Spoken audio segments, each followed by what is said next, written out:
guys, at ako'y mag-o-open ng aking order. In order ko ito kung okay ba. Unboxing tayo guys. Bumili ako sa online nung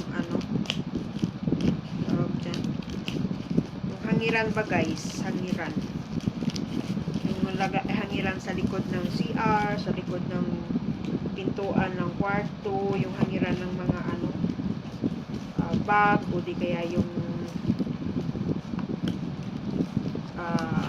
towel, ang pagka-after ba ng maligo, gano'n. O pwede rin sa mga sandok, yung mga sa kusina, pwede rin to gamitin. Nakita ko sa Facebook, pinapatikit lang sa ba, walang talab yung aking gunting.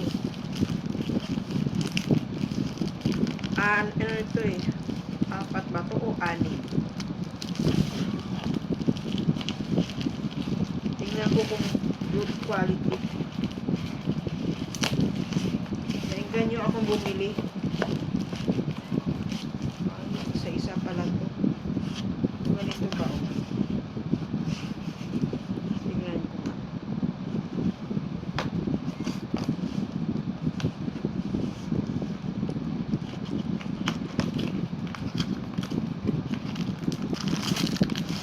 Nakasilid siya. Parang pala.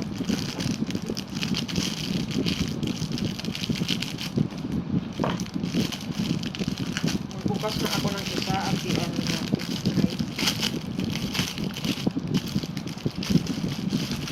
Maganda.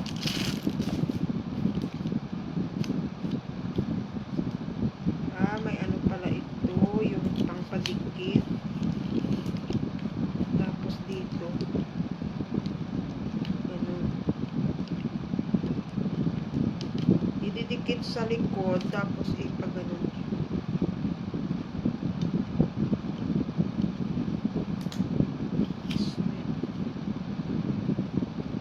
Ganito ba? Kaya lang parang madaling masira. Parang madaling kasi plastic. Iba talaga pag sa tindahan ka bumili, no, di ba? Pag sa tindahan kasi makikita mo talaga yung stainless, ganun ba? Pag sa mga ganito, sa mga Facebook, makikita mo sa mga online, makikita mo pagka yan, akala mo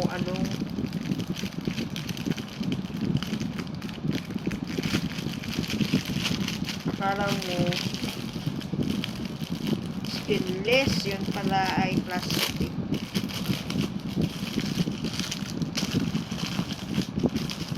Okay naman, walang plastic. Para hindi ba mag ng drill sa sa wall.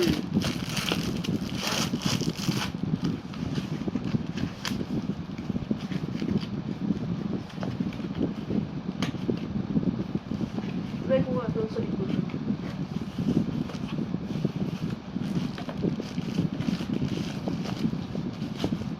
Hindi ko na ilagay kunin sa, kasi ipapadala ko lang sa box sa to sa box, ilagay ko lang sa box.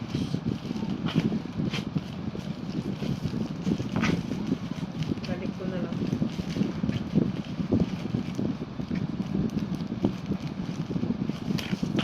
Ganito lang guys. Hindi, madalang kasi ako guys pang bili sa mga online kasi nga nadadala ako yung ang ganda-ganda sa picture or ang ganda-ganda sa video, tapos pagdating sa iyo hindi maganda, ganun ba. Kaya madalang akong bumili. Minsan kasi bumili ako sa ganun din. Ang binili ko nun ay yung panggawaan ng ng tawag dyan, panggawaan ng noodles. Pagdating sa akin iba, Hindi doon sa yung kung ano yung sa picture o kung ano yung sa video. Hindi yun ang dumating. Iba ang dumating. Pagawaan din siya ng noodles. Kaso, mayroon na ako yung dati. Yung dinemonstrate niya sa Facebook, hindi yun ang pinadala sa akin. Kaya nadala na ako. Ngayon na naman uli ako ng pabili. Parang nainganyo ako eh. Ganun. Kaya minsan ayaw kong magtingin-tingin sa Facebook eh. Bye!